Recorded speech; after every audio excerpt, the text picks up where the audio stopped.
건설 자동화에 대한 정의가 여러 가지로 내려져서 좀 혼란스러운 부분이 있는 것이 사실입니다. 저는 건설 자동화에 대해서 정의를 내리라면 다음과 같이 내릴 수 있겠습니다. 건설 현장은 큰 축으로 세 가지의 요소에 의해서 운영이 되는데요. 이 요소는 equipment, labor, 그리고 material입니다. 예, 건설 장비, 그리고 건설 인력, 그리고 건설 자재가 되겠죠. 여기서 자동화란 기존의 인력이 수동적으로 하던 작업을 새로운 장비를 써서 인력을 대체하는 의미에서 자동화가 있을 수가 있고요. 또 기존의 장비, 재래식 장비를 고도화해서 로보틱화 한다든지 아예 새로운 형태의 로봇을 만들어서 건설 현장의 생산성을 높이고 또한 안전성 또한 제고를 하는 기술을 건설 자동화라고 말할 수 있겠습니다.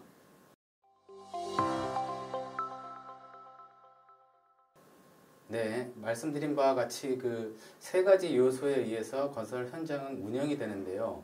건설 현장은 제조업과 다르게 많은 다수의 공종이 동시다발적으로 진행되고 그러다 보니 많은 형태의 장비, 또 많은 타입의 인력, 좀 다양한 형태의 장비와 건설 요소들이 함께 진행이 돼야 이 건설 현장이 맞물려서 잘 돌아가게 되는 그런 측면이 있습니다.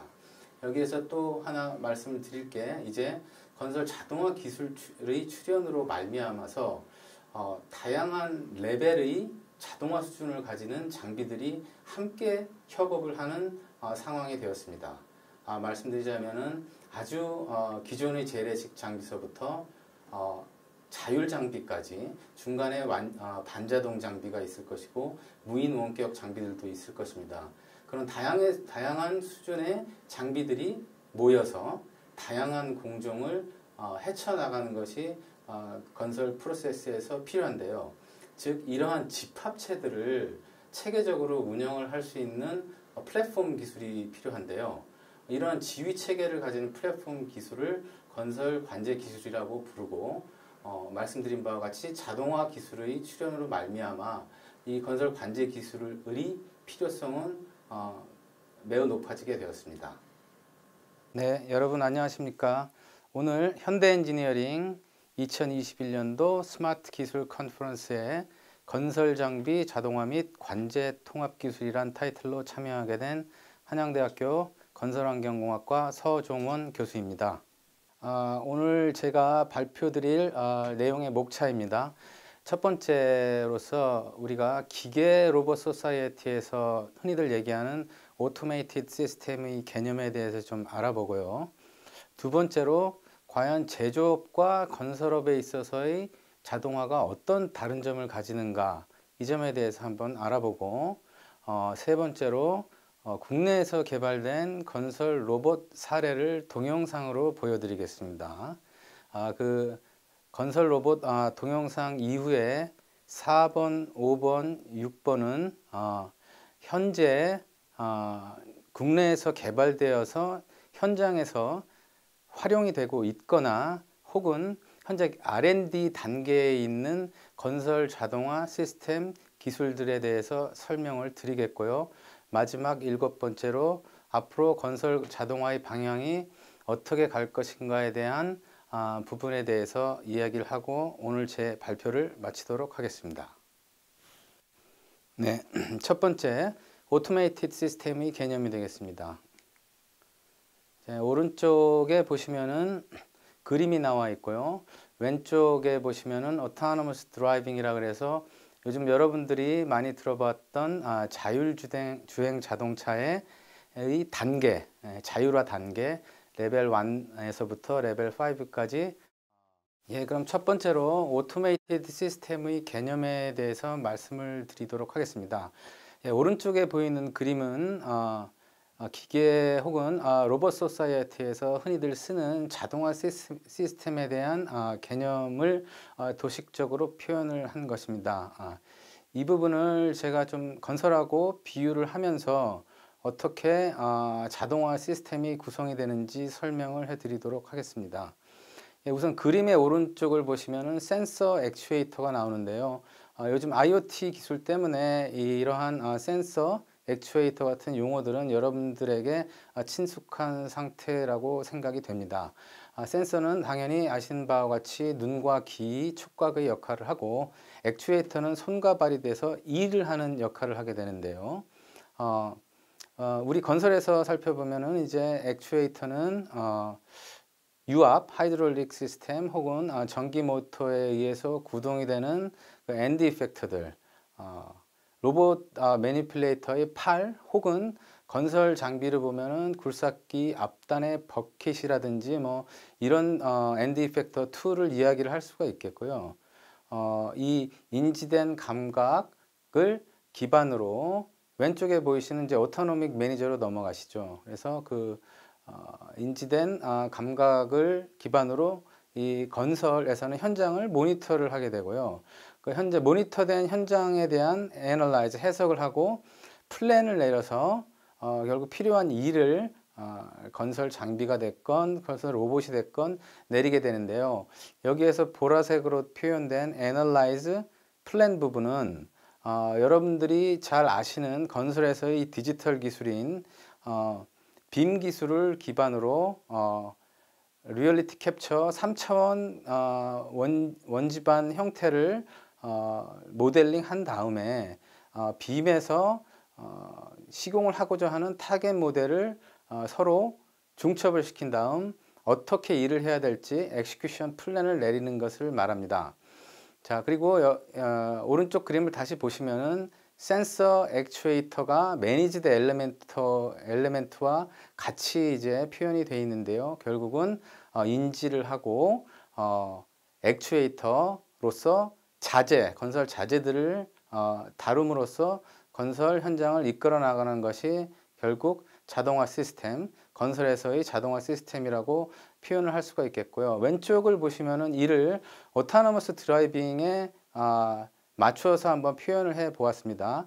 자, 요즘 여러분들이 자율주행 자동차의 자동화 단계를 많이 들어보셨을 텐데요. 그냥 거의 자동차 현재 운영하는 기존 자동차 수준의 에서 조금 발전된 레벨 1에서부터 완전 자율주행차인 레벨 5까지가 있습니다. 여기에서 완벽하게 사람의 개입이 없이 노 드라이버로 표현이 되어 있는데요. 차가 운행이 된다면 이는 자율주행 풀 오토메이션이고, 다른 뜻으로 또 표현을 하자면 오른쪽 그림에서 보이는 룹이 완전히 닫히고 사람들이 개입이 되지 않기 때문에 closed loop automated system이라고 이야기를 할 수가 있겠습니다. 반면에 이제 사람이 개입되기 시작하면은 오른쪽 그림에서의 클로즈드 룹이 조금씩 깨지면서 이제 사람의 개입이 시작되는데요. 이러므로 해서 클로즈드 룹에서 오픈 룹으로 전환이 되고 자동화의 레벨은 점점 떨어지게 되는 것입니다. 다시 얘기를 하자면은 얼마나 사람이 개입이 많이 되느냐에 따라서 자동화의 정도는 많이 사람이 개입될수록 더 떨어지게 되는 것이고, 이를 오픈룹이라고 얘기를 하는 것이며, 오픈룹에서도 자동화 레벨, 반자동화식이 있을 것이고, 뭐 4분의 3식 자동화 혹은 뭐 더 내려가서 기존 기계 메커니즘의 뭐 컨트롤 방식처럼 예전처럼 컨트롤하는 완전히 오픈된 식의 시스템이 있을 수가 있게 되겠습니다. 그래서 정리해서 말씀드리자면은 센서 액추에이터를 사람 뇌 역할을 하는 오토노믹 매니저를 이용을 해서 자재를 다루어서 건설 일을 진행을 하게 되는데, 이는 여러 가지 다양한 수준의 자동화 레벨이 존재한다는 것을 말씀을 드릴 수가 있겠습니다.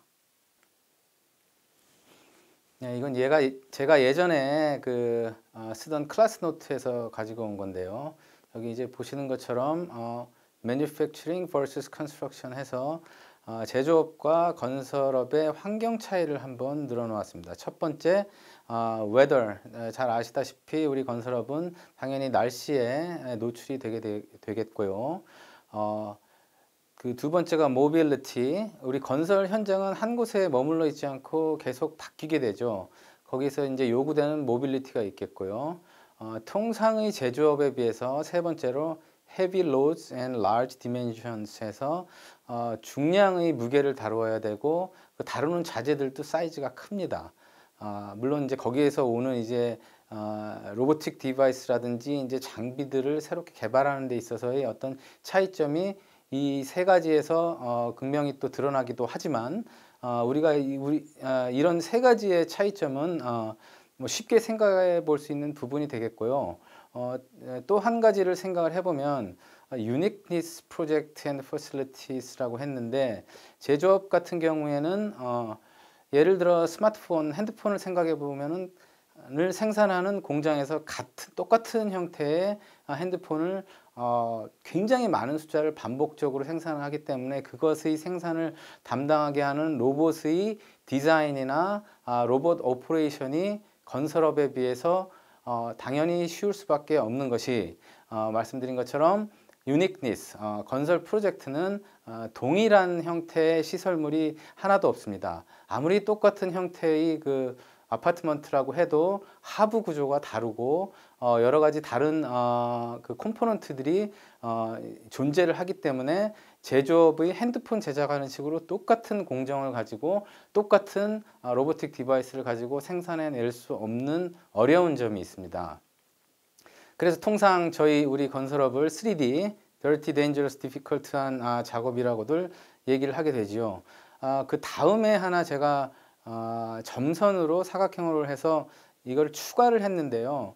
제 클래스 노트가 뭐 90년대 후반에 쓰던 거에서 이제 추가가 된 부분이 되겠습니다. 그래서 보시면은 제조업 대비 건설업의 좀 자동화 측면에 있어서 좀 다른 측면이 무언가를 살펴보면은 Work by a diverse fleet이라고 얘기를 했는데요.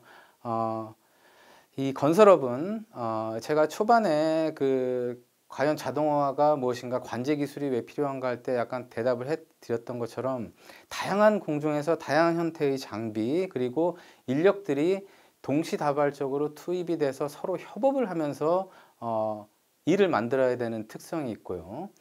또 자동화 기술의 출현으로 말미암아 제조업 대비 좀 기존 장비도 들어가서 오퍼레이션이 돼야 되고 뭐 새롭게 나온 형태의 반자동 장비 혹은 조금 더 어드밴스된 장비들이 혼용이 돼서 현장에서 돌아가야 되는 특성이 있습니다. 그런 부분을 감안해 봤을 때 과연 이 건설 자동화가 어떻게 제조업과는 다르게 진행이 되어야 되는가, 뭐 이런 부분에 맞춰 가지고 제 발표를 계속 진행해 드리도록 하겠습니다. 예, 제가 지금 보여드리는 컨스트럭션 로봇 example를 비롯해서 4번, 5번, 6번 시스템들은 모두 다 지금 국내에서 개발돼서 사용되고 있거나 현재 개발되고 있는 시스템, 로봇 혹은 장비들입니다. 외국 사례도 많지만 지금 국내에서 개발된 또 홍보가 또 좀 덜 된 우리 국내 기술들을 본 컨퍼런스에서 또 발표해드리고 싶고자 하는 또 마음이 있어서 국내 사례로 집중을 해서 제가 사례들을 가져오게 되었습니다. 예, 동영상을 보여드릴 텐데요. 이거는 2012년도에 맞춰진 지금 벌써 이제 10년 가까이 되는데요. 놀랍게도 그때 당시에 인텔리전트 익스케베이션 시스템이라고 해서 완전 자동화된 굴삭 로봇이 개발이 되었었습니다. 한번 동영상을 시청하도록 하겠습니다. 예, 여기서 보이는 굴삭기 혹은 굴착기는 보통 굴삭기가 아니라 여러분들이 자세히 보시면 아시겠지만 오퍼레이터 캐빈에 오퍼레이터가 없습니다. 레이저 스캐너 그리고 뭐 포스 피드백 센서 등 다양한 센서에서 들어온 정보를 이용을 해서 이 굴삭기는 필요한 곳에 찾아가서 덤프트럭에 흙을 상차할 수 있는 기능을 가진 하나의 로봇으로 얘기를 할 수가 있습니다. 물론 이제 바디 형태는 여러분들이 바깥에서 보이기에는 기존의 굴삭기랑 다른 점이 없는데요. 말씀드린 바와 같이 다양한 센서 그리고 자동적으로 돌아가는 액추에이터들 그리고 중간에 태스크 플래너라고 나온 부분이 있었는데 그 태스크 플래너가 뇌의 역할을 해서 목표 지점을 주고 그거에 그러면 이 인텔리전트 익스케이베이션 시스템은 길을 찾아서 최적의 길을 찾아서 간 다음 덤프에까지 상차하는 시스템을 만들었었습니다. 자, 그런데 기능적으로 봤을 때는 이러한 완전 자동 굴삭 시스템이 성공적으로 개발이 되었는데 실용적으로 현장에 쓰이는 점에 있어서는 여러 가지 한계점 때문에 많이 성공적이지 못했습니다. 그 이유는 다음과 같습니다. 이 모두에 말씀드린 바와 같이 이 건설 현장에서는 굴삭기 하나만 가지고 일이 진행되는 게 아니라 다수의 장비들이 들어가서 일을 진행하게 되는데 그러한 자동화가 되지 않은 장비 또는 다른 형태의 장비 또 다른 인력들과 더불어서 일을 하는 데 있어서 한계점을 드러내었었던 것입니다. 만약에 이 장비 그리고 이 장비는 태스크 플래너 그러니까 지금 말씀드리는 아주 작은 규모의 관제 시스템을 가지고 있었는데요. 그 관제 시스템은 오로지 이 완전 자동화된 장비만을 관제를 할 수 있었기 때문에 타 장비와의 협업, 타 인력과의 협업에 있어서 한계를 보였기 때문에 현장에서의 적용이 어려웠던 것입니다. 자, 이를 극복하고자 사전에 말씀드린 기술이 국토교통부 지원으로 개발이 된 완전 자동 굴삭기였었는데요. 또 국토교통부에서 이를 이제 실용화를 해서 현장에서 쓸 수 있게끔 만들어 보고자 하는 노력을 기울여서 지금 말씀을 드리는 ICT를 활용한 건설 장비 관제 및 스마트 시공 기술이라는 R&D 과제가 새롭게 진행이 되었습니다. 네, 그림을 보시면은 왼쪽에는 컨스트럭션 컨트롤 센터, 마치 우리가 공항에서 관제탑 사이드에서 보이는 관제 기술이 되겠고요. 오른쪽에서는 시스테마이제이션 오브 머신 가이던스라고 했는데요. 장비를 가이드해주는 여러 가지 형태의 단말기 형태의 기술이 토공 장비들에게 부착이 되어서 운영이 되고요. 이들 두 가지 체계가 가운데 보이는 통신 시스템에 의해서 연결이 되어서 진행이 되는 초반에 제가 말씀드린 오토메이티드 시스템에서 저희가 동영상을 본 그 인텔리전트 익스케이베이션 시스템은 완전 자동 시스템으로 볼 수가 있고요. 그 오토메이티드 시스템 개념도에서 클로즈드 루프로 볼 수가 있거든요.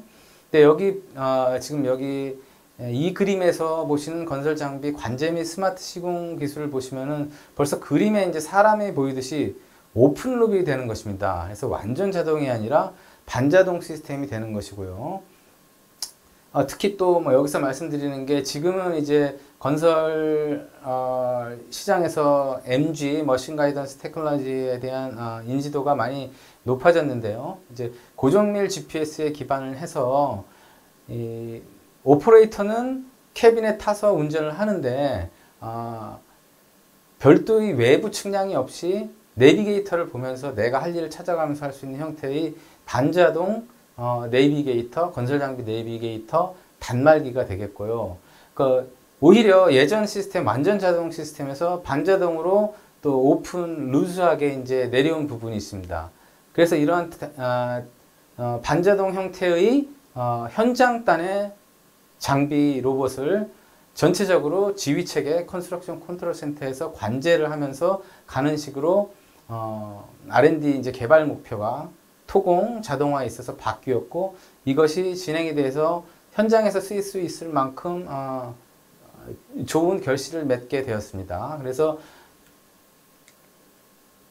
본 기술에 대해서 좀 도식적으로 좀 개념을 보여드리면은 왼쪽에 보이는 뭐 이동형 관제 차량의 그 두뇌에 해당하는 컨트롤 센터 결국은 이제 뭐 해석 컴퓨터하고 여러 가지 이제 모니터들이 들어가고 이들이 통신 기술 LTE하고 광대역 통신망이 합쳐진 통신 기술을 이용을 해서 오른쪽에 보이는 생산을 위한 머신 가이던스 단말기, 그리고 안전을 보장받을 수 있는 세이프티 가이던스 시스템과 연동되어서 토공 프로세스를 자동화하는 기술이 되겠습니다.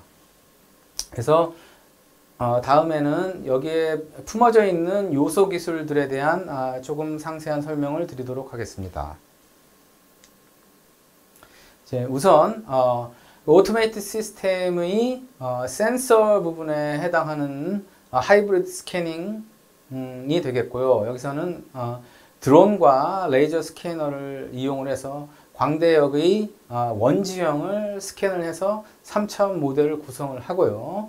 아래에 보이는 토공 전용 빔 설계 프로그램을 이용을 해서 타겟 모델이라고 불리는 빔 모델을 만들어냅니다. 그래서 3차원의 원지형과 또 3차원의 타겟 모델을 서로 병합을 해서 애널라이즈를 하게 되면 그 안에 남아있는 그 집안 덩어리들을 어떻게 옮길 수 있는지 태스크에 대한 플랜을 짤 수가 있게 됩니다.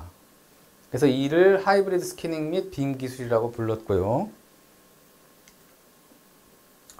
자, 여기에서 보시는 거는 이제 통신 LTE하고 광대역 와이파이 반경 300m를 커버를 하는 광대역 AP 타워를 몇 개를 설치를 하고 현장 내에서 또한 덤프 트럭 같은 경우에는 현장 외로 나갔기 때문에 이러한 그 와이파이와 LTE를 핸드오버 기술을 이용을 해서 절대 끊어지지 않는 커넥티비티를 제공을 했고요.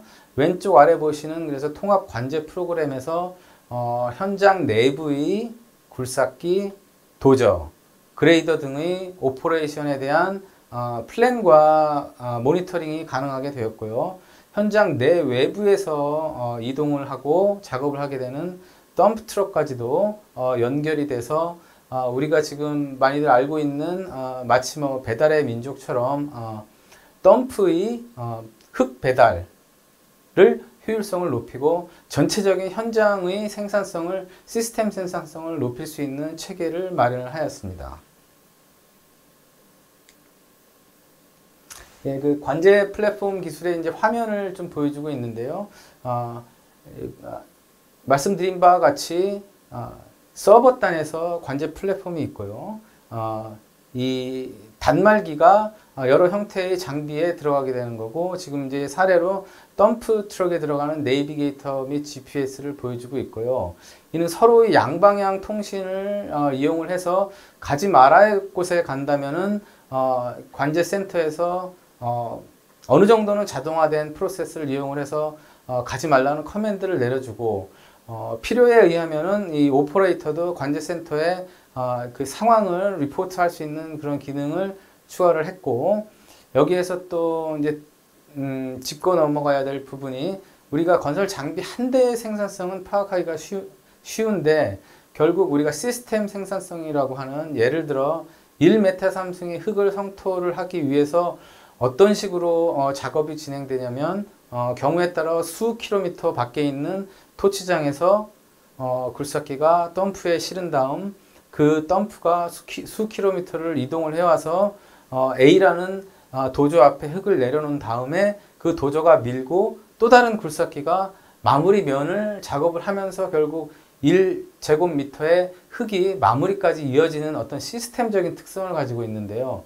그런 부분을 전반적으로 해석을 하고 시스템 생산성을 분석, 그리고 더 나아갈 수 있는, 개선을 할 수 있는 기능을 이 관제 플랫폼 기술에서 제공했다는 부분이 좀 중요한 포인트로 볼 수 있겠습니다. 예. 또 여기에서 또 초반에 말씀드렸던 오토메이티드 시스템에서 자동화 레벨이 뭐 여러 가지 있다고 했는데요. 이 본 사업에서 개발된 시스템은 완전 자동화 시스템은 아니고, 그 중간에 반자동화 시스템을 뭐 두 가지 형태로서 만들어냈는데요.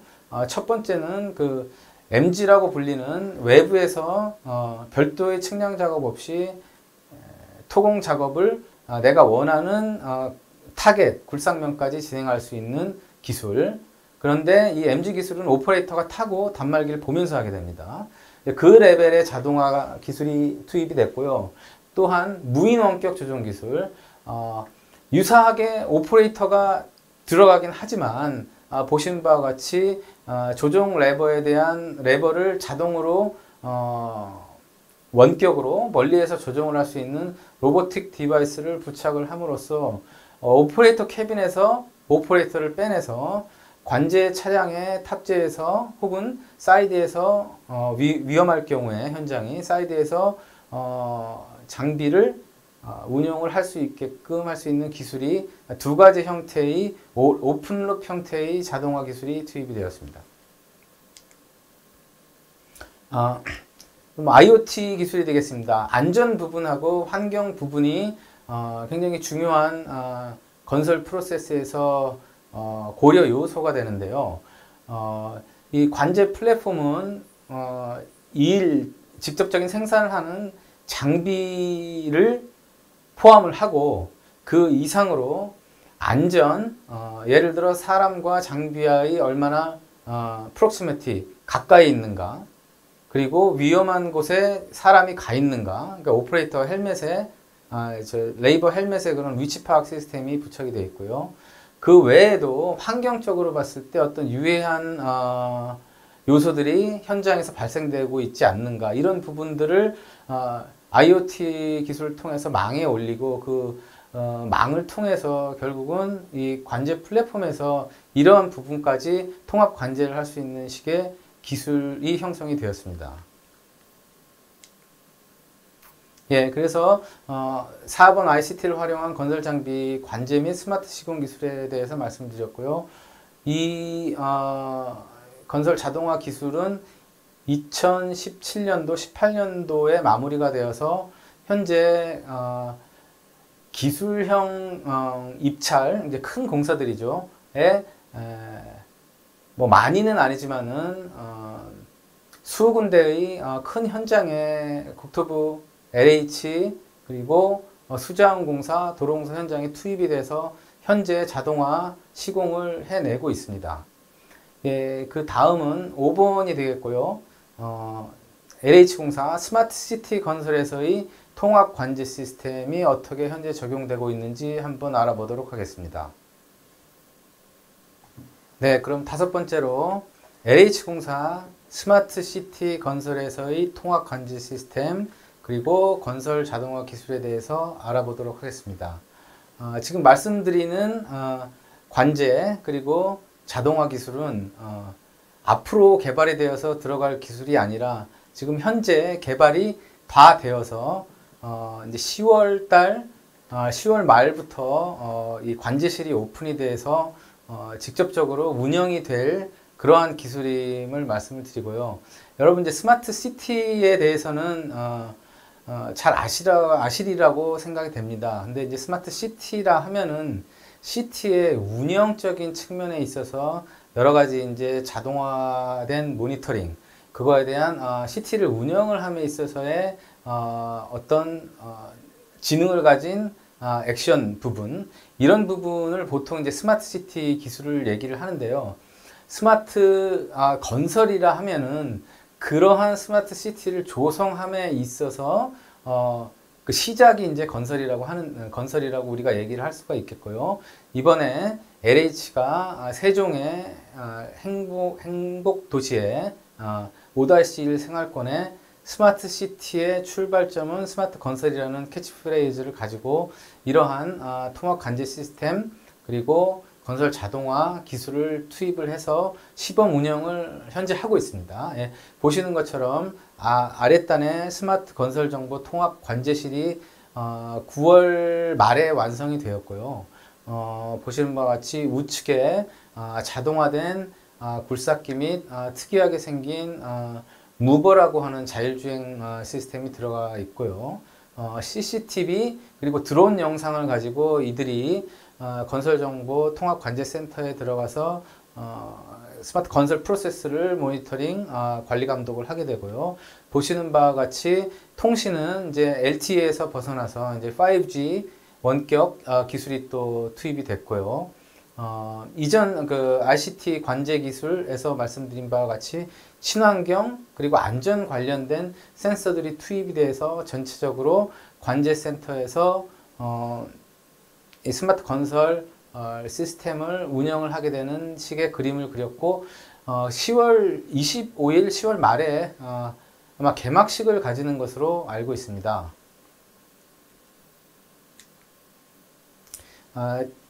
현재 그 관제 센터에 투입된 기술과 장비들을 잠깐 보여드리면은 왼쪽에 보이는 두 가지 그림은 볼보에서 만들어낸 두 가지의 자동화 장비인데요. 자동화 굴삭기인데 한 대는 특이한 점은 20톤 레벨의 굴삭기가 이제 전기 굴삭기가 되겠고요. 친환경적인 면이 또 있겠죠. 그리고 이를 원격으로 조정을 해주는 햅틱 기반, 그러니까 마치 오퍼레이터가 굴삭기에 탔을 때 땅을 파면서 느끼는 자세의 변화라든지 느끼는 어떤 부하를 실질적으로 시뮬레이션에서 느낄 수 있게끔 원격 스테이션에서 느낄 수 있게끔 만들어준 원격 조정 스테이션이 있고요. 이런 원격 조정 기술은 한 대의 장비에 어태치가 되어서 소규모 아주 디테일한 관제를 보시면 되겠고요.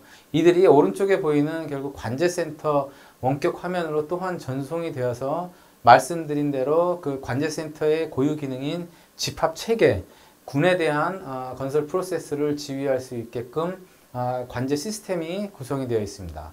오른쪽 밑에 보이는 그림은 여러분들이 처음 보셨을 텐데요. 무버라고 불리는 덤프트럭으로 생각하시면 되겠는데요. 이 자율주행 기능이 있어서 필요한 굴삭기와 그 페어가 돼가지고 흙을 담아서 또 덜어낼 수 있는 기능을 가진 그러한 자동화 시스템이 되겠습니다.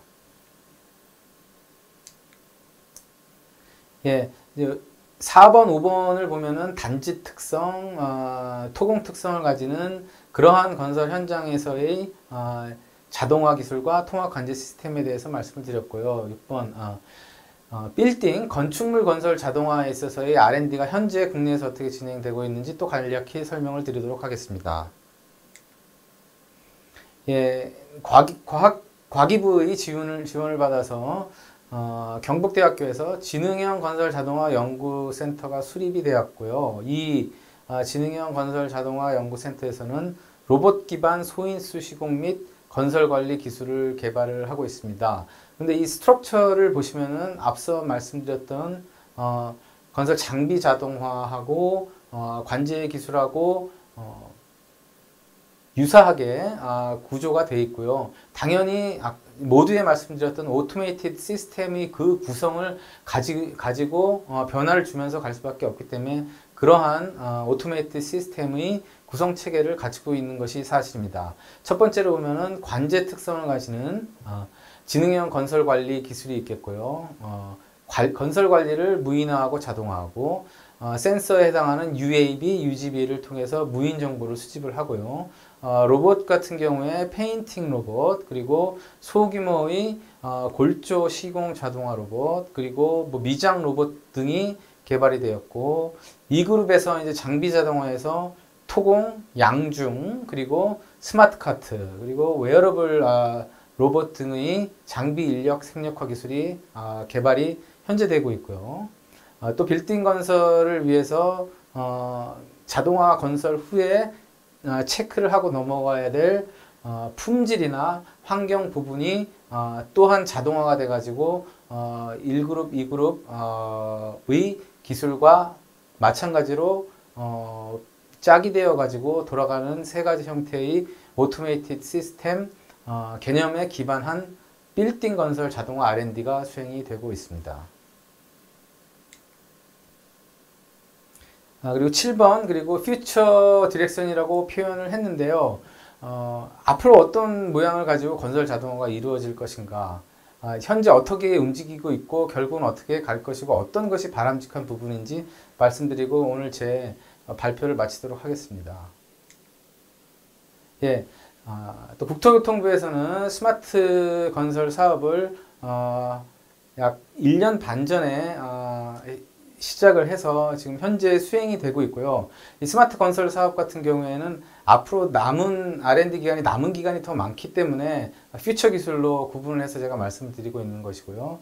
보시는 것처럼 사업의 목표는 디지털 기술과 자동화 기술을 통해서 건설 생산성을 25% 높이고 공기 및 재해율은 25% 낮추는 그런 목표를 가지고 국가 사업으로 시작이 되었고요. 아래에 보시는 것처럼 자동화 부분에 있어서는 토공, 포장공 4개의 중점 분야가 있는데요. 그게 1중점 분야고 구조물 부분 자동화 그리고 프리팹, 프리퍼비케이션 이 부분이 중점 2, 중점 3이 안전, 중점 4가 큰 규모의 디지털 플랫폼 기술 이렇게 해서 4가지 중점 기술이 진행이 되고 있고요.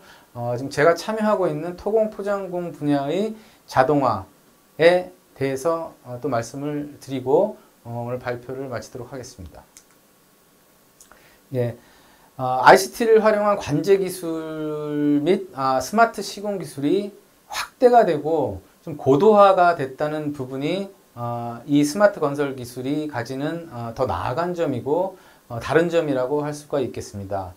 가장 중요하게 다른 점은 이전 ICT 관제 자동화 스마트 시공 기술과는 다르게 그 3세부에서 보여주고 있는 대상 장비가 그 머신 가이던스라고 하는 반자동에서 벗어나서 머신 컨트롤이라고 하는 좀 더 어드밴스된 상태의 자동화 그리고 오토노머스 자율 시공까지 커버를 할 수 있는 장비를 다룰 수 있는 센서가 되는 건설 현장 정보 수집 기술 그리고 또한 지능으로 사람의 개입을 줄이면서 기계가 판단을 해서 집합체 자동화 장비들을 운영을 할 수 있는 기술이 3가지의 축을 이루어 가지고 개발이 되고 있습니다.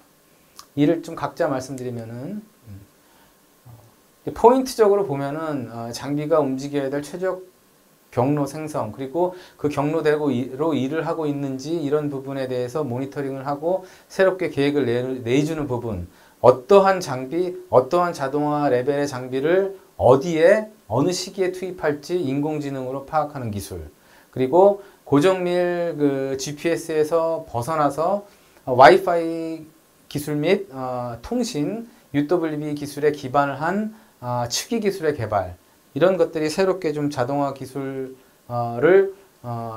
레벨을 높이고자 하는 의미에서 지금 시작이 되었고요. 센서 부분입니다. UAV 뿐만이 아니라 드론뿐만이 아니라 UGV가 투입이 되고 여기서 말씀드린 것처럼 지금 현재 아마 한 3cm에서 5cm 정도의 에러를 보이고 있는 디지털 맵을 좀 더 정확하게 초정밀 디지털 맵을 빠른 시간에 만들어서 관제 센터하고 자동화 장비에 심어줄 수 있는 그러한 아주 라지 스케일의 이제 센서 기능을 가진 과제가 구성이 돼 가지고 진행이 되고 있고요. 3번은 이제 액추에이터 기술로 보시면 되겠고요. 액추에이터 단의 자동화 레벨이 말씀드린 것처럼 오퍼레이터가 들어가고 대부분의 오퍼레이션은 사람의 손으로 하지만 별도의 측량은 필요 없는 MG에서 벗어나서 오퍼레이터는 주행만 하고 실제로 작업을 하는 부분은 기계가 알아서 해주는 머신 컨트롤 그리고 주행마저도 이 장비가 알아서 수행하게 되는 오토노머스 드라이빙이 가능하고 그 작업에 이어서 품질 관리 또한 디지털화가 돼서 작업 후 yes, no를 굿, 노 굿을 판단을 할 수 있는 그런 시스템까지 구성이 돼서 액추에이터 부분 3세부 과제가 진행이 되고 있습니다. 네, 마지막으로 건설 자동화에 따른 건설 산업의 변화가 어떻게 될 것인가에 대해서 한번 살펴보도록 하겠습니다. 보여드렸던 것처럼 ICT 관제 스마트 시공에서 스마트 건설 사업을 보시면은 이 오픈 룹 사람의 개입이 클로즈드 룹 사람이 개입이 없는 그러한 자동화 시스템으로 변화되는 양상을 보이고 있고요. 즉 자동화 무인화 레벨은 계속 상승할 것이며 자동 무인 시스템의 사용은 계속 증가가 되게 될 것입니다. 여기에 있어서 센서, 액추에이터, 매니지드 엘리멘트의 발전이 필요할 것이고 당연히 이를 조율을 하는 건설 관제 플랫폼이 지능화가 필요합니다. 여태 말씀드렸던 내용과 더불어 매니지드 엘리멘트에 있어서의 변화 및 새로운 방식의 추구도 매우 중요하다고 말씀드릴 수 있는데요. 매니지드 엘리멘트란 자재를 뜻하는데 건설 자재가 옵사이트에서 제작이 되고 하나의 큰 모듈로서 건설 현장에서 쉽게 조립이 될 수 있는 디자인 for 오토메이션이 또 진행이 돼야 됩니다. 이러한 부분에서 전체적으로 센서, 액추에이터, 매니지드 엘리멘트를 들여다볼 수 있는 좀 광범위한 측면에서의 기술 개발이 현장의 자동화, 무인화를 이룰 것이라고 말씀을 드리고 싶고요. 두 번째로 계속 강조해 드렸던 협업 이슈인데요. 건설 현장에서의 이종 자원 간의 협업, 그리고 이종 자동화 레벨을 가지는 장비 혹은 로봇의 협업, 이런 부분을 결국은 관제 플랫폼이 집합체에 대한 운영으로서, 효율적인 운영으로서 해결을 해줘야 되는데, 이를 사람 개입 없이 AI, 지능형으로 바꿔줘야 되는 부분이 필요하고요. 이렇게 된다면 애초에 자동화 장비를 투입함에 있어서 어느 정도 자동화된 장비를 언제 어느 장소에 투입을 해야 되는지에 대한 판단을 내리는 스마트 디플로이먼트 기술도 따라서 이제 필요하고 발전될 것이라고 생각이 됩니다. 마지막으로 이제 자동화 기술의 비중이 점점 현장에서 커지면서 우리가 현재 건설 현장을 관리하는 건설 관리, 안전 관리 기술이 지금 사람이 결국은 기반이 돼 가지고 건설 및 안전 관리를 수행을 하게 되고 있는데요. 이것이 이제 디지털 관제 데이터에 기반이 돼서 이도 마찬가지로 오픈 룹에서 점점 클로즈드 룹으로 사람의 손을 덜 타게 하는 그러한 건설 관리 기술로 발전해 나갈 것으로 생각이 됩니다. 이상 건설 자동화에 있어서 퓨처 디렉션까지 말씀드리면서 오늘 제 발표를 마치도록 하겠습니다. 감사합니다.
OSC 말씀 좀 들어보셨을 겁니다. 요즘 말씀 아까 해주신 것처럼 업사이트 컨스트럭션의 약자고요. 기본적으로 전통적인 건축 생산 방식이 현장 중심에서 이루어지고 있다고 생각할 때 OSC라는 것은 흔히 한국말로 저희가 번역할 때 뭐 탈현장, 또 뭐 프리패브와 또 제조업 기반 건설 이런 식으로 번역이 되긴 하는데요. 공장에서 부재들을 생산해서 그것들을 운송, 또 현장에서는 그러한 부재들이 조립 설치되는 그러한 개념으로 이해해 주시면 될 것 같습니다. 결국 건설업을 제조업 기반화해서 생산하는 그런 대표적인 생산 방식이다라고 이해해 주시면 될 것 같습니다.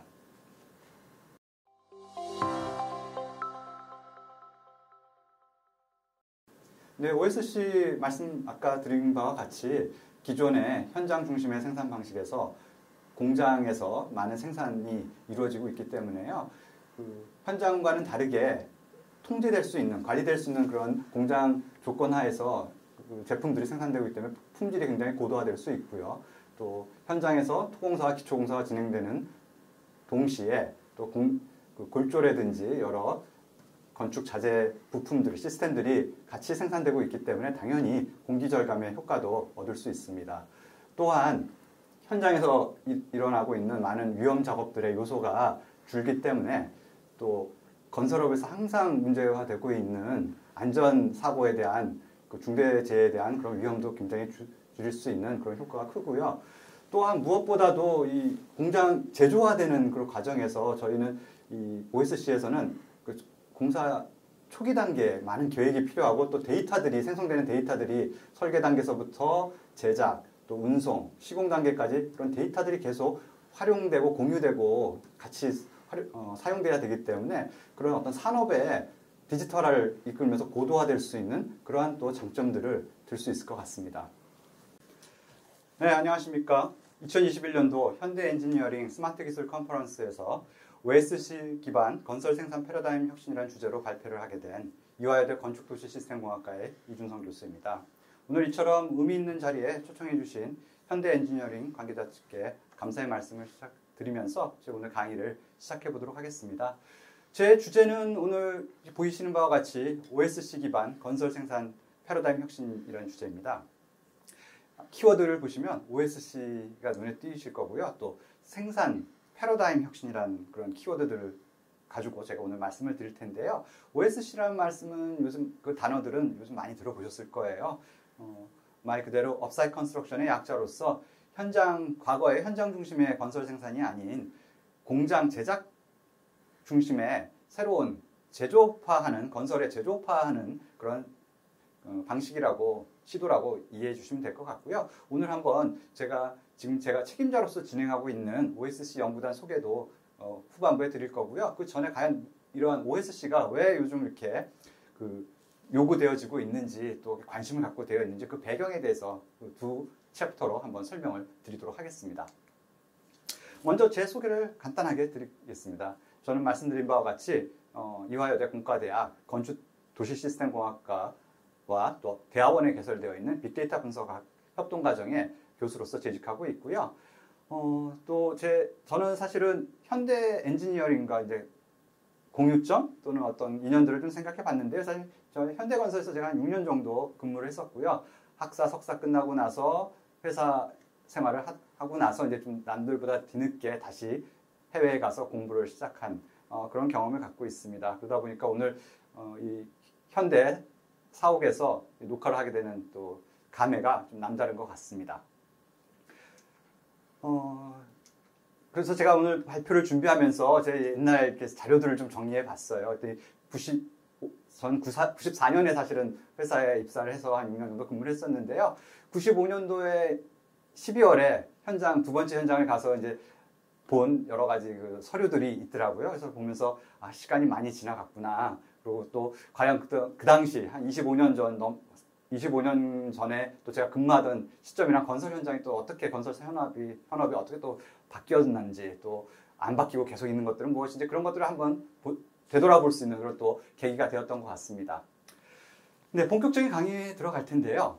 OSC 아까 단어 잠깐 말씀드렸는데 제가 옵사이트 컨스트럭션에 말씀드렸고 또 요즘 2년 동안 제가 학교에서도 그 비대면 온라인 강의들로 이제 수업들이 진행되고 있습니다. 그래서 제가 옵사이트 클래스라고 이건 제가 그냥 네이밍을 한 거고요. 그래서 학교에서 또 수업이라든지 또 제가 연구하는 주제들이 다 이렇게 OSC라는 그러한 용어에서 제가 참 익숙하게 지금 지내고 있구나라는 생각들을 해봤습니다. 많은 최근 그 코로나로 인해서 많은 사회적인 또 산업적인 측면들이 많이 변화가 생겼고요.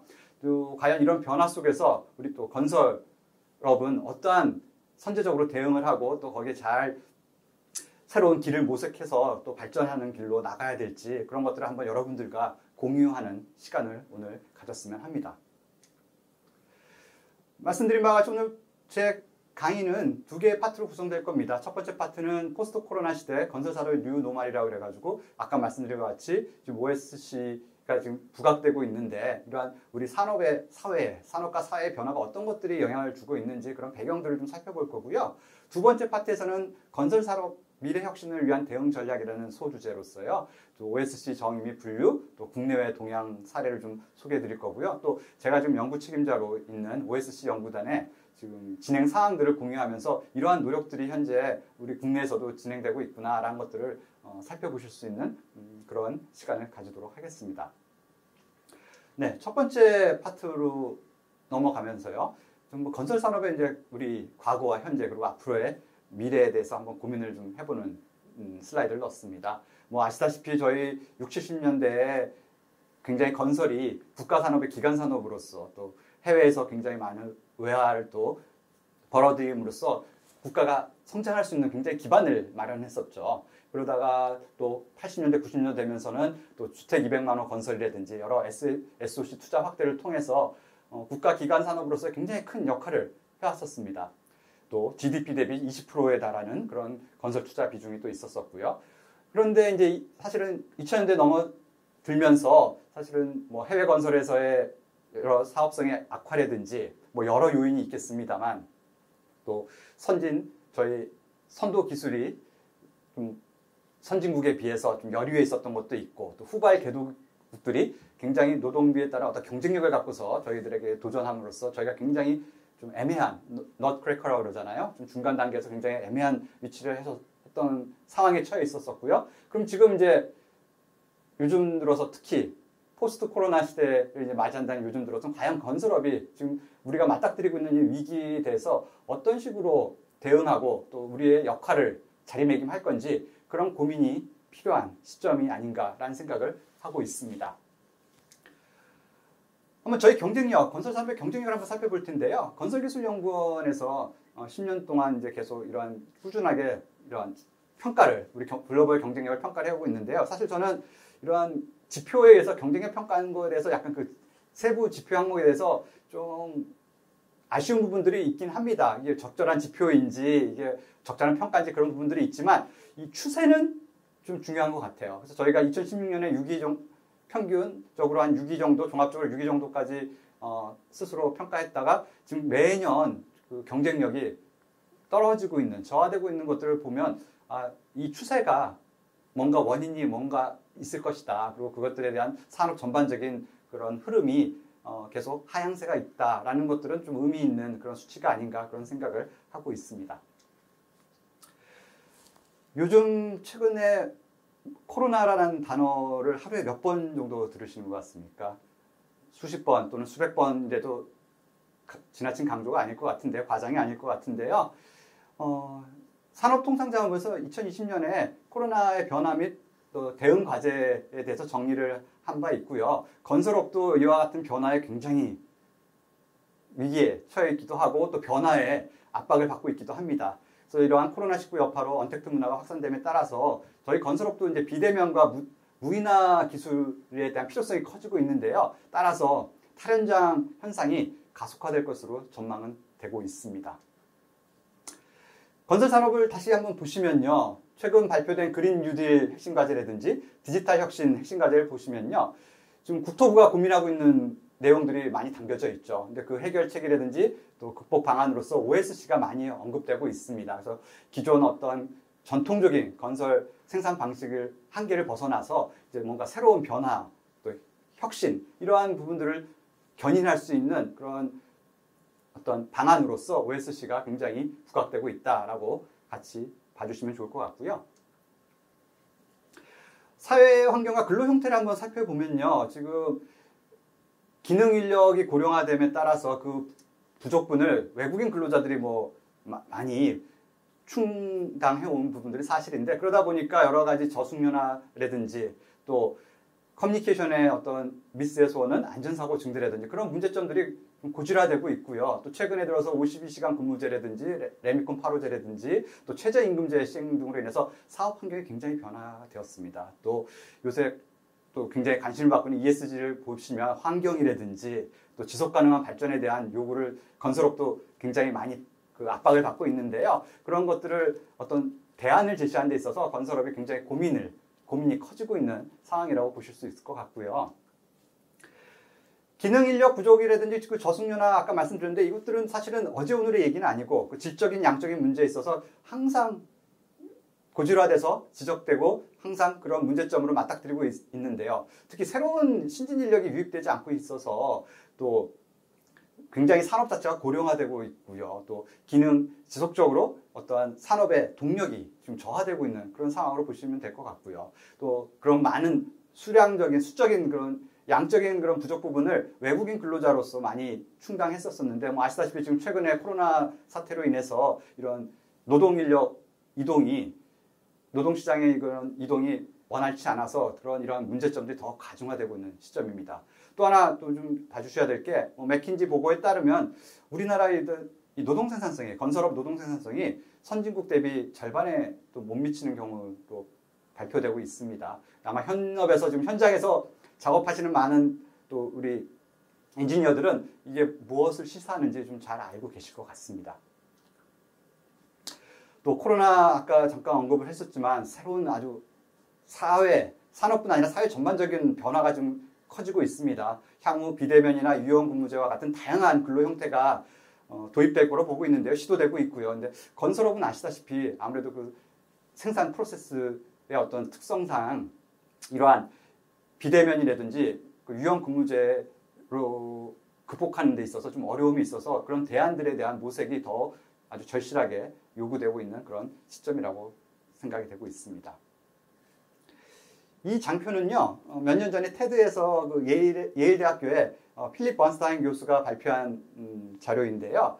이 건설 생산 체계에 있어서 얼마나 많은 데이터 손실이 있는지, 발주자부터 해서 설계자, 구매 조달 단계, 시공 단계까지 가면서 어떤 일방향 정보의 흐름에 있어서 어떻게 데이터들이 유실되고 있는지 그런 것들을 표현한 것들이고, 앞으로는 사실 이러한 단점들, 또 이러한 그런 낭비 요소들을 줄이기 위해서는 어떠한 데이터 기반의 그런 플랫폼을 통해서 그 참여자들 간의 원활한 그 데이터 공유와 또 재생산이 필요하다라는 부분들을 도식화한 그런 장표라고 보시면 될 것 같습니다. 그래서 건설업에 있어서 사실 요즘 디지털화, 모든 산업에 있어서 요새는 디지털화가 이슈긴 한데, 건설업은 과연 이런 디지털화에서 어떻게 대응해 나갈 것인가, 그런 부분들을 좀 고민해야 될 것 같고요.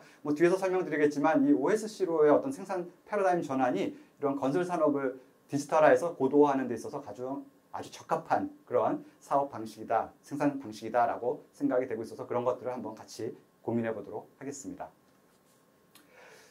디지털 전환 말씀 좀 드렸죠. DX라고도 얘기하고 디지털 트랜스포메이션이라고 얘기하긴 하는데요. 어떤 새로운 사업 모델이나 제품 또 서비스를 창출하기 위해서 여러 투입되는 그 자원들과 요소들과 또 디지털 기술을 활용해서 그런 것들을 기반으로 해서 어떤 산업 비즈니스의 어떤 포괄적인 전략이라고 말씀드릴 수 있을 것 같은데요. 저는 여기서 지금 여기 보이시면 여러 가지 기술들, AI라든지 또 빅데이터, IoT, 오토메이션 이런 것들이 디지털 도구로서 굉장히 많이 우리가 익숙하게 듣고 있고 굉장히 각광받고 있습니다. 하지만 디지털 트랜스포메이션이 제대로 작동되기 위해서는 밑에 보이시는 생산 방식, 또 상품, 산업 환경, 또는 직접 일하는 사람들, 이런 사람들이 각자 그 영역에서 개선이 필요하고요. 통합화된 개선 노력이 필요할 겁니다.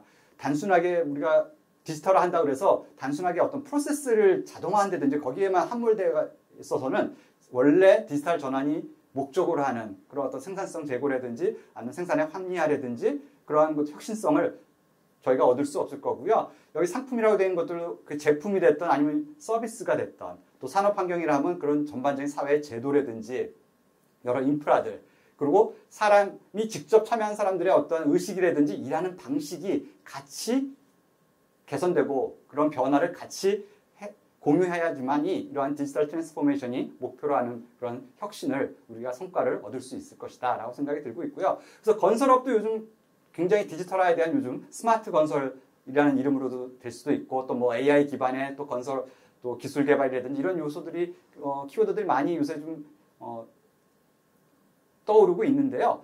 결국에는 이러한 모든 요소들이 종합적으로 또 우리 건설업에서 잘 활용될 수 있는 그런 기술들을 잘 선별해야 될 거고요. 어떤 영역에 대해서 어떠한 방식으로 우리가 일을 할 것인지 그런 부분들에 대한 선별하는 게 이 건설업의 디지털화에 있어서 굉장히 필요한 선제되어야 되는 부분이다라는 것들을 좀 알려드리고 싶습니다. 건설 산업의 이제 낮은 생산성이 항상 얘기가 되고 있죠. 생산성도 낮고 수익성도 뭐 타 산업에 비해서 엄청나게 좀 낮은 걸로 되어 있죠. 그러다 보니까 산업 전반적으로 좀 정체되는 듯한 그러한 그 정체성을 가지고 있는 지 굉장히 오래됐는데요. 이러한 한계를 극복하기 위해서는 기존의 생산 방식이 아니라 또 기존의 어떤 사업 방식이 아니라 새로운 혁신적인 방식이 필요하고요. 그 대안이 OSC가 굉장히 강력한 또 유효한 대안으로 지금 부각되고 있다라는 말씀을 드릴 수 있을 것 같습니다. 그래서 지금 보시다시피 뭐 여러 가지 좀 사진을 몇 개 제가 컷으로 올렸는데요. 뭐 이건 약간 목재 모듈러 사진입니다. 미국에서 많이 미국이나 유럽에서 많이 진행되고 있는 목재 모듈러 방식을 좀 보여드리고 있는데요. 말씀드렸듯이 전통적인 현장 중심 생산체에서 그 한계를 극복해서 건설 산업의 어떤 산업화, 공업화 또는 탈현장화하는 그 생산 방식을 이 OSC가 굉장히 각광을 받고 있다라고 관심들이 커지고 있다는 것들을 좀 알려드리고 싶고요. OSC 개념은 간단하죠. 어떻게 보면 아까 말씀드렸듯이 좀 파란 선으로 보이는 게 아래쪽이 OSC고 위쪽이 이제 전통적인 생산 방식일 텐데요. 그 파란 선을 보시면 이제 현장이죠. 건설 생산 현장인데 그 토공사와 기초공사가 진행되는 과정 중에 이미 또 골조라든지 여러 부품들이 공장에서 동시에 생산되고 있음으로 인해서 공기가 굉장히 단축되는, 어떻게 보면 산술적으로는 굉장히 명확한 거죠. 하지만 이러한 공기 단축이라든지 뭐 품질 제고라든지 또는 원가 절감이라는 것들이 무조건 OSC를 한다 그래서 얻어지는 건 절대 아니고요. 이런 것들이 작동되기 위해서는 사실 기획이나 계획 단계서부터 사업 초기 단계부터 OSC를 위한 그러한 설계와 또 사업 기획이 충분히 돼야지만 이런 성과들이 달성될 수 있습니다. 그래서 그런 노력들은 제 뒤에 후반부에 저희 OSC 연구단에서 진행되고 있는 여러 좀 세부적인 그런 노력들을 소개함으로써 어떠한 것들이 필요로 한지 또 한번 공유할 수 있는 그런 시간을 마련하도록 하겠습니다. 근데 좀 갑자기 좀 가벼운 그림이 나왔는데요. 이 캐릭터 익숙하신 분은 좀 연배가 이제 저랑 비슷한 있으실 것 같고요. 이게 심술이라는 캐릭터인데요. 이정문 화백이 1965년도에 그린 그림입니다. 그 당시에 35년 후죠. 서기 2000년에 있을 일들을 그림으로 남긴 건데요. 깜짝 놀랐어요. 모든 저희 지금 현재 진행되고 있는 여러 요소 기술들 다 포함되어 있습니다. 태양열 주택, 전기 자동차, 뭐 로봇 청소기부터 또 인터넷 강의, 또 무빙워크, 이런 또 스마트폰까지 당시에 이미 벌써 65년도에 이런 걸 예측했는데 저를 보면서 사람이 상상하는 그런 부분들이 다 결국에는 시간의 차는 있지만 다 구현될 수 있구나라는 생각들을 좀 해봤고요. 더 재밌는 그림은 이제 이건 빌마르라는 프랑스의 화가 겸 이제 작가인데요. 이분은 1910년도에 이런 2000년도에 있을 일들을 예견한 사파들을 몇 개 그렸어요.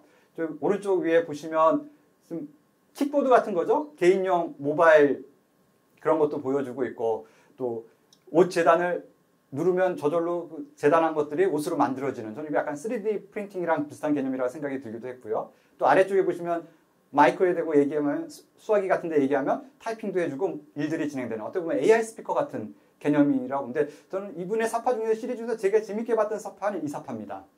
저기 보시면 이 부스, 컨트롤 부스에 아키텍트라고 써있죠. 아키텍트인 분이 버튼을 조작하고 또 보시면 밑에는 플랜이라고 써있는 설계도면을 보면서 뭐 시방서일 수도 있고 설계도면일 수도 있죠. 그런 걸 보면서 버튼 조작을 통해서 지금 무인화돼서 블록들이 쌓여지면서 장비들을 통해서 건설이 이루어지고 있는, OSC가 지향하는, OSC가 달성하고자 하는 그런 방향성 중에 굉장히 많은 부분 공유되는 그런 부분들이 아닌가라는 생각을 해서 100년 전에도 이런 생각들을 하고 있었구나라는 생각을 했었습니다. 그럼 지금 사실 이제 현재로 와서요. 저희 WEF 세계 경제 포럼에서 뭐 4차 산업혁명 그 이슈를 일으켰던 그 단체죠. 2018년도에 향후 미래 건설을 이끌어갈 그런 선도할 기술들 10가지를 제시했었습니다. 보시면 뭐 BIM이라든지 드론도 보이고요. 뭐 빅데이터, 뭐 3D 스캐너, 또 프린팅 뭐 이런 거 다 나와 있습니다. 근데 보시면 1번 이렇게 보시면 프리패브화와 모듈러 건설을 1번으로 뽑았어요. 그래서 보시면서 이거 굉장히 많은 이러한 요소들이 또 광범위하게 또 같이 공유되는 부분들이 있구나라고 말씀드릴 수 있을 것 같고요. 지금 보시면 뭐 현장에서 로봇도 많이 뭐 조적을 쌓는다든지 또 뭐 스캐닝 한다든지 또 3D 프린팅이라든지 철거 사업에서 로봇들이 장비들이 또 로봇화된 장비들이 많이 사용되고 있고요. 또 보시면 여러 가지 데이터들, 실물에서 얻어지는 데이터들을 또 분석하고 시뮬레이션 해가지고 그것들을 또 가상현실에서 시뮬레이션 해가지고 그 다시 현실에 또 반영하는 그런 디지털 트윈 기술들이 스마트 시티에서 많이 다양한 그런 적용하고자 하는 시도들이 지금 진행되고 있다고 말씀드릴 수 있을 것 같습니다.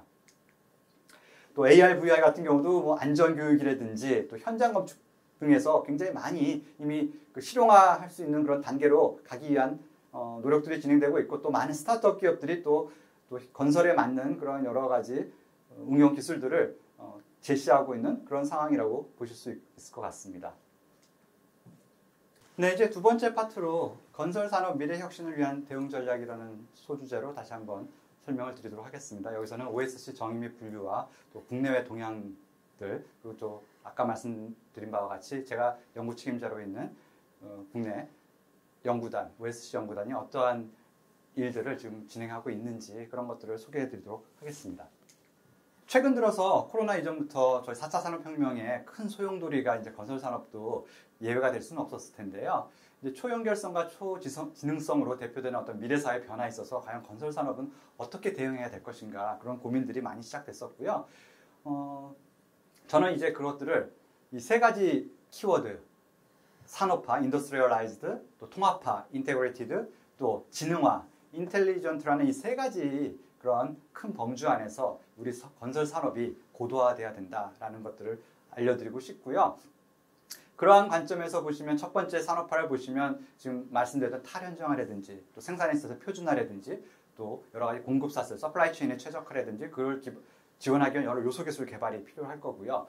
또 이러한 것들은 사실은 협력적인 작업 방식과 또 서로 정보들을 공유하는 그런 것들이 기반이 돼야 되기 때문에 그러한 것들을 제공하는 여러 플랫폼, 또 데이터 활용하는 그런 또 기술들과 또 일하는 방식들에 대한 고민들이 필요할 겁니다. 이런 것들이 두 번째 요소인 통합화가 될 것이고요. 또한 이러한 것들을 구현하기 위한 여러 4차 산업혁명의 기술들, 또 데이터에 기반한 이러한 것들이 같이 협업이 돼야지만 이 지능화가 같이 돼야지만 이 건설 산업이 이러한 위기를 극복하고 고도화될 수 있을 것이다 라고 말씀드릴 수 있을 것 같습니다. OSC 이제 얘기를 좀 드릴 텐데요. OSC 먼저 말씀드리면 이 정의가 모듈러도 많이 들어보셨을 거예요. 모듈러랑 사실 OSC가 지금 혼재돼서 사용되고 있습니다. 사실은 모듈러는 OSC의 한 부분이라고 보시면 될 것 같고요. 또 프리패브화는 OSC보다 더 넓은 용어로 이해해 주시면 될 것 같아요. 여러 창호라든지 가구라든지 공장에서 생산되는 그런 제품들, 공업화되는 제품들을 다 우리가 프리패브라고 보시면 될 것 같습니다. 그래서 그런 것들에 대한 어떤 분류는 다음 슬라이드에서 좀 더 설명을 드리자면요. 저는 이제 OSC를 세 가지 관점에서 분류를 하시면 될 거라고 생각합니다. 먼저 소재. 그 소재는 프리캐스트 콘크리트, PC, 우리가 알고 있는 PC라든지 또는 미국이나 일본, 유럽에서 많이 쓰이고 있는 목재. 또 아까 모듈러 설명하면서 나왔던 저희 강재, 스틸 베이스에 대한 이런 것들이 가장 많이 쓰이는 소재일 거고요. 또 구조 방식에 따라서는 라멘, 보기둥식이 있을 거고요. 구조체가 기둥과 보로 연결되는 라멘식이 있을 것이고 또 패널이라고 불리는 벽체, 그 2차원적인 패널들을 조립해서 하는 벽식이 있을 거고요. 또 흔히 말하는 아까 모듈러처럼 하나의 완성체가 되는 박스 스타일로 완성체가 있어서 그것들을 쌓든지 적층하든지 또는 구조체 안에 다시 끼워 넣는 인필 방식으로 진행되는 그런 구조에 따라서 이렇게 세 가지 방식으로 구분하시면 될 것 같습니다. 그래서 아까 말씀드린 모듈러, 흔히 여러분들 알고 계신 모듈러는 소재로 따지면은 스틸을 쓴 거고 강제고요. 그 박스 타입으로 생성된 그런 OSC 방식이라고 생각하시면 될 것 같고요. 또 마지막으로 어떤 조립도에 따라서 구분을 할 수 있을 텐데요. 기둥보 슬라브 같이 하나의 부재, 엘리멘트 차원에서 그 공장에서 생산돼서 현장에서 조립되는 것들이 있을 것이고요. 또는 그 여러 엘리멘트들이 더 결합된, 부품화된 컴포넌트나 이제 파트라고 제가 표현을 했는데요. 그래서 뭐 창호라든지 복합 판넬 또는 여러 가지 MEP 시스템들 이런 것들은 이제 부품화되는 조립도를 갖고 있다고 볼 수 있을 것이고 또 아까 설명된 모듈러처럼 하나의 유닛으로서 완성체가 되어 있는 그 모듈러라고 볼 수도 있고 또는 뭐 UBR 들어보셨죠? 유닛 바스룸 같이 돼가지고 하나의 완성체로서 그 박스 타입의 완성체로서 그런 완성체를 결과물로서 활용하는 그런 방식으로 이거 세 가지 관점에서 구분을 하시면 될 거라는 생각을 들고 있습니다. 해외 동향들을 좀 설명은 이건 간단하게 좀 보여드릴 텐데요. 뭐 미국이라든지 캐나다 같은 구미라든지 또 일본이나 중국 또 싱가포르 같은 아시아권이라든지 뭐 스페인이나 영국 같이 유럽 뭐 또 호주도 그렇고요. 전 세계에서 지금 OSC에 대한 활용이 굉장히 커지고 있습니다. 근데 사실 제가 이 카테라는 많이 들어보셨을 거예요. 건설업의 애플이라고도 불리면서 어떤 혁신의 아이콘이었었는데 사실 이 슬라이드를 또 넣을까 말까 고민했었는데 아시다시피 얼마 전에 이 카테라가 파산을 했습니다. 근데 제가 볼 때는 제가 2018년도인가 그 시애틀에 있는 미국 기사를 한번 갔었었는데요. 그때 보면서 무슨 실리콘밸리 회사에 온 것 같은 느낌은 주긴 했었어요. 그래서 굉장히 외향도 화려하고 굉장히 자유로운 분위기, 건설사 같은 느낌이 아니었었는데 또 일면 보면서는 좀 건설업의 본질을 좀 너무 가볍게 보고 있지 않나. 마치 약간 건설업의 홈쇼핑화하는 건데 그런 어떤 새로운 관점에서 보는 그런 창조적인 접근을 굉장히 존중해야 되고 굉장히 의미가 있었지만 좀 건설업의 본질에 대한 접근이 좀 부족했었던 게 아닌가라고 우려를 했었는데 좀 생각보다 빨리 파산을 한 것 같습니다. 하지만 저는 카테라가 약간 그런 비판받는 부분도 있지만 또 어떻게 보면 건설을 좀 새로운 관점에서 서플라이 체인 관점에서 또 통합화하는 관점에서 제시하는 많은 좀 의미는 있었다라는 생각을 들고 있어서 한번 소개는 드리도록 하겠습니다. 그리고 미국의 카테라에서 캐나다의 LBS인데요. 제가 미국에 카테라에 갔을 때 또 저와 같이 연구하시던 교수님은 LBS, 캐나다 LBS를 갔었어요. 근데 여기는 목재, CLT라고 하죠. 목재 베이스의 OSC 회사인데요. 공장에 갔다 와서 그 교수님이 뭐 동영상도 찍어 왔었고 또 뭐 인상에 대해서 말씀해 주시는데 흔히 공장에 진짜 티끌 하나 없을 정도로 깨끗한 뭐 나무 그 목재 베이스니까 목재 뭐 쪼가리라든지 이런 부재들이 잘 안 보이는 그런 아주 굉장히 깔끔한 현장이었고 놀랬던 게 일하시는 분들이 뭐 외국인 근로자들이 아니라 제3세계 외국인 근로자들이 아니라 그 캐나다 원주민들 흔히 말하는 이제 백인 캐나다들이 그 주민들이 대부분이었고 특히 여성 엔지니어들이 많아가지고 근로자들이나 엔지니어들 여성 근로자들이 많아서 굉장히 이게 제조업화되는 어떤 고도화되는 그런 부분들이 구현되고 있구나라는 느낌을 받았다고 그렇게 말씀을 해주시더라고요. 오미프레스와 스페인에서는 이건 PC 베이스인데요. 굉장히 PC로 고급화 주택을 사업을 하는 그런 걸로 유명한 회사고요. 홈페이지 같은 데 가보시면 그런 것들 잘 보실 수 있을 것 같습니다. 또 OSC 하면 항상 안 빠지는 BSB라는 중국 회사죠. 뭐 하루에 3계층을 올리는 그런 사이클도 제시하면서 19일 만에 57층 규모의 건물까지도 이렇게 건축할 수 있는, 축조할 수 있는 그런 기술력을 보여줬던 그런 뭐 여러 가지 다양한 그 비디오 클립들이 아마 검색해 보시면 보실 수 있을 것 같아요. 그래서 BSB 같은 것도 한번 살펴보시면 또 이렇게 건설업이 또 굉장히 속성 시공이 가능하구나라는 것들도 이제 한번 관심 있게 보실 수 있을 것 같고요. 국내에서도 이제 최근 들어서 아까 말한 강제 모듈러라든지 이제 PC 공동주택에 대한 그런 실질적인 시범 사업들이나 실증 사업들이 많이 지금 진행되고 있습니다. 또 국가 R&D 과제로서 서울 가양동이라든지 천안 두정 같은 그런 모듈러 사업들이 이미 실적을 보여주고 있고요. 또 최근에 여기 현대 엔지니어링도 참여하고 있죠. 현대 엔지니어링이 참여하신 그 경기도시개발공사의 용인영덕 그 모듈러 주택, 우리나라 최초의 중고층 모듈러입니다. 13층이래 가지고 이 굉장히 내화 성능을 3시간까지 만족시켜야 되는 굉장히 혁신적인 그런 시도를 지금 현대 엔지니어링께서 직접 지금 참여하셔서 진행하고 있는 상황입니다. 아까 말씀드렸듯이 또 OSC의 또 한 축이 모듈러와 이제 PC라고 볼 수 있는데요. 이제 PC 같은 경우는 사실 최근에 그 물류창고라든지 대형 물류창고라든지 지하 주차장에서 많이 활용되고 있었는데요. 이제는 또 공동주택에서도 사실 저희 주거가 굉장히 중요하니까 공동주택에서도 그 시도들이 LH에서 시작이 됐습니다. 그래서 이제 아시다시피 뭐 아시는 분은 아시겠지만 옛날에 아까 말씀드린 8, 90년대 그 대량 공급의 솔루션 공동주택 대량 공급의 어떤 해결책으로서 PC를 활용했었는데 당시에는 뭐 조인트 30년 됐죠. 뭐 조인트 연결 기술에 좀 매끄럽지 못했고 완결성이 떨어졌고 또 심지어는 부재 탈락까지도 뭐 보도가 되고 그러면서 90년대 중반에 완전히 공동주택에서 PC가 사라졌습니다. 그 산업이 완전히 개멸됐었는데요. 근데 아시다시피 지금 제가 전반부에서 말씀드렸던 여러 가지 사회 산업적인 변화에 의해서 어떤 새로운 생산 방식으로서 이 PC로도 공동주택도 PC로도 생산 방식을 하는 시도들이 필요하다라는 것들은 뭐 다 이 공공발주자들이 느끼고 계셨어가지고 LH가 작년 12월에 작년이죠. 네, 작년 12월에 입주를 했습니다. 그래서 김포 한강에 여러 그 단지 중에서 한 동을 일단 벽식 구조로 한번 지어봤고요. 좌측 상단에 보시면 지금 벽체 하나가 지금 타워 크레인으로 이렇게 옮겨지고 있는 이동 설치되고 있는 모습도 보여지고 있고요. 오른쪽 슬라이드는 보시면 저거는 지금 현재 아산탕정에서 진행되고 있는데요. 라멘 방식으로 또 한 동을 정해서 지금 시범 사업이 진행되고 있습니다. 근데 저희 연구단에서도 이제 뒤에서 설명드리겠지만 연구단에서도 SH, LH가 각각 기관의 특성에 맞는 지금 실증 사업을 진행하고 있는데요. 지금 LH에서 진행된 이 두 개의 시범 사업의 의미는 이제 새롭게 이제 다시 PC로 할 수 있다는 거를 이제 입증한 거긴 한데 또 한계가 또 명확해요. 이 단지 자체들이 원래는 PC가 아니라 RC, 기존 방식에 의해서 설계가 됐었고 사업 계획이 짜졌었는데 그 중에 한 동만 뒤늦게 PC로 전환 설계를 한 거라서 원래 OSC가 제공할 수 있는 OSC에서 얻어질 수 있는 여러 가지 성과들이 달성되기에는 좀 문제가 있죠. 한동이기 때문에 뭐 여러 가지 경제적인 측면이라든지 또 공정관리 측면에서 한계는 있지만 그래도 지금 현재 기술로도 PC로도 어느 정도 공동주택을 제공할 수 있겠구나, 건설할 수 있겠구나라는 그런 어떤 사례로 긍정적인 의미는 가지고는 있습니다.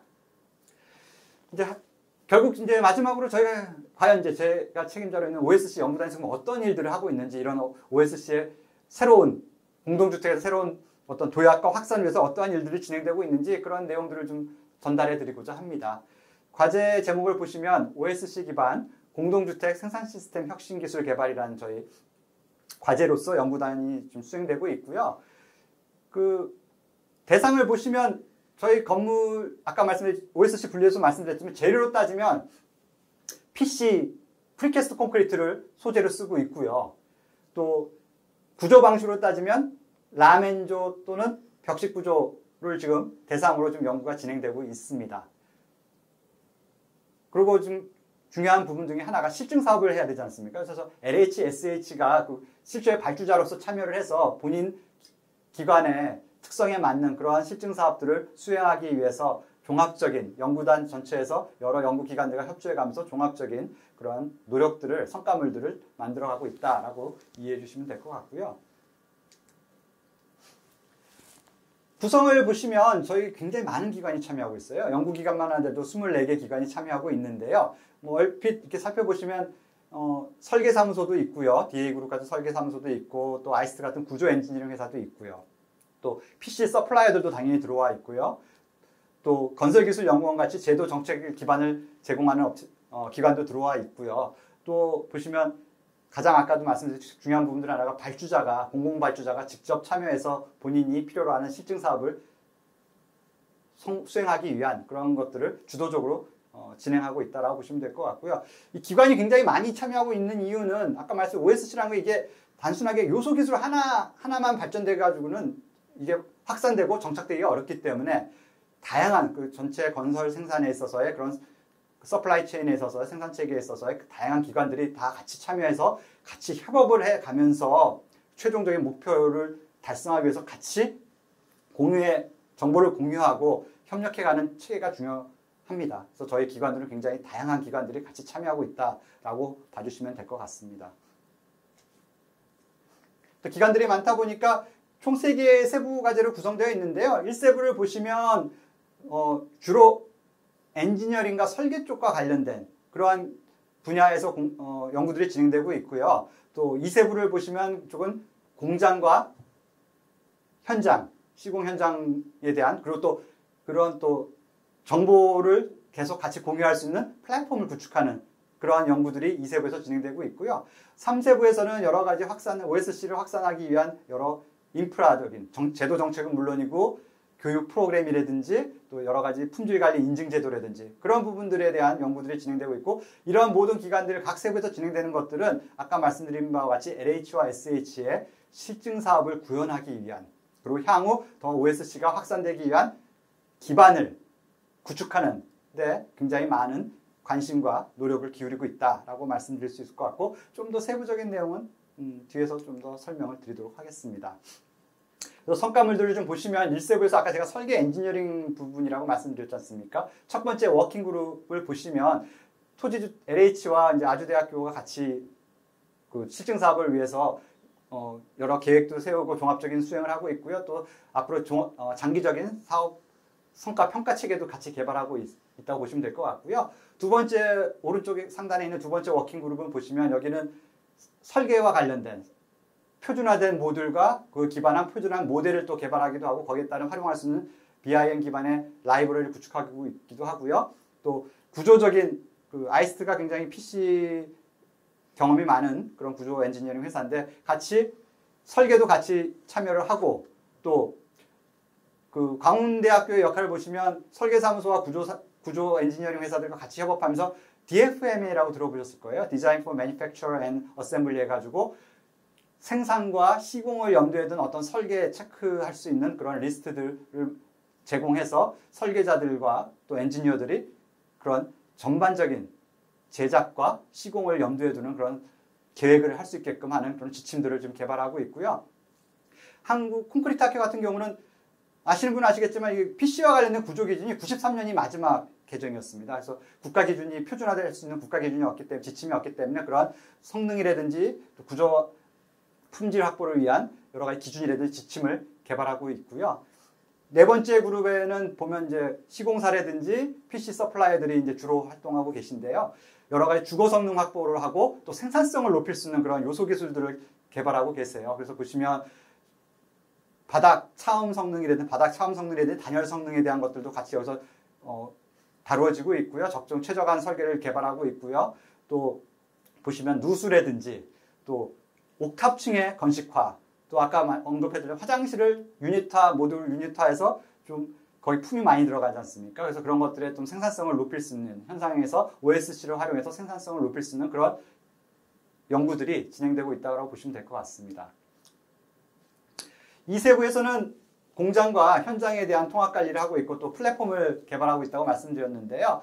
첫 번째 워킹 그룹에서는 저기 보시면 여러 가지 공정과 현장의 어떤 설치관의 그리고 물류까지 해서 동기화할 수 있는 그런 기술들이라든지 그런 것들을 제공할 수 있는 플랫폼을 좀 개발하고 있고 그것들을 실증해서 어떻게 활용할 수 있을지 좀 고민을 계속 진행되고 있습니다. 그런 것들 성과들이 좀 나오고 있고요. 두 번째 공장 부분들을 보시면 여기도 기업체와 이제 학교들이 같이 참여해서 공장의 어떤 야적 관리라든지 또 생산 품질을 어떻게 모니터링 할 것인지 또 공장에서의 안전 관리는 어떻게 해야 될 것인지 또 스마트 센서 기반의 그런 품질 관리와 안전 관리들에 대한 기술들을 지금 연구하고 진행하고 있고요.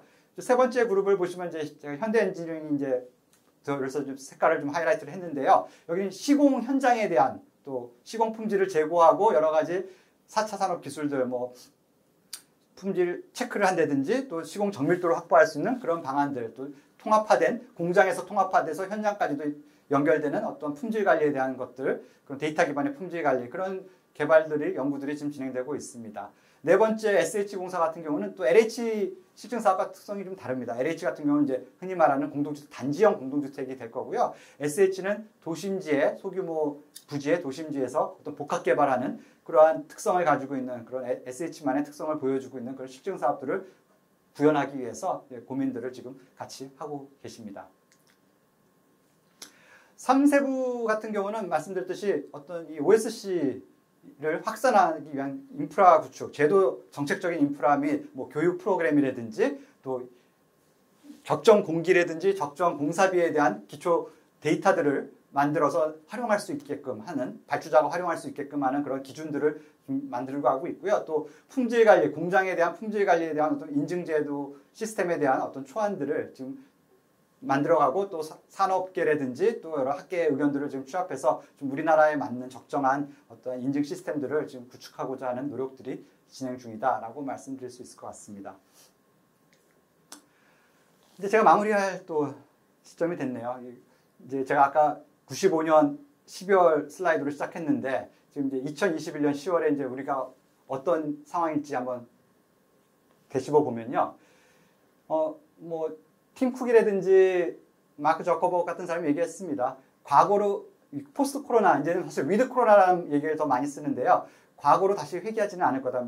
이제 코로나가 극복되다 하더라도 아마 새로운 생산 방식이라든지 또 살아가는 방식들이 이미 우리 사회에 크게 영향을 줬고, 이제 다시는 과거로 회귀가 아니라 이미 변화는 시작됐고, 그 변화를 우리가 어떻게 적응하고 또 선도적으로 또 새로운 발전의 자양분을 삼을 것인지, 그런 것들이 우리 조직이나 기업이나 또 개인 모두가 다 그런 고민들과 그런 것들을 해결책들을 제시해가는 것들이 앞으로 우리가 풀어나가야 되는 그런 숙제가 아닐까라는 생각을 해봤습니다.